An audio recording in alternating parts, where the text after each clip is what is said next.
Вот он, бензопила Карвер. Был забит воздушный фильтр. Чем промыть, если нет никаких средств? Даже очистителя тормозных колодок, например, можно промыть или жидким ключом, либо вот этой ВДшкой, либо очистителем карбюратора.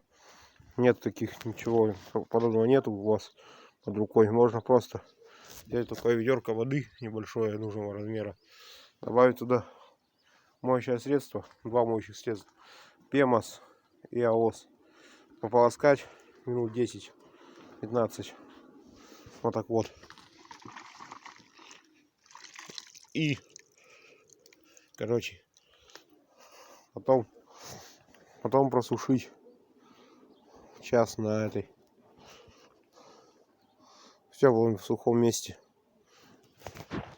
И можно ставить на пилу обратно и работать. До новых встреч, новых видео. Ставь лайки, подписывайся на канал.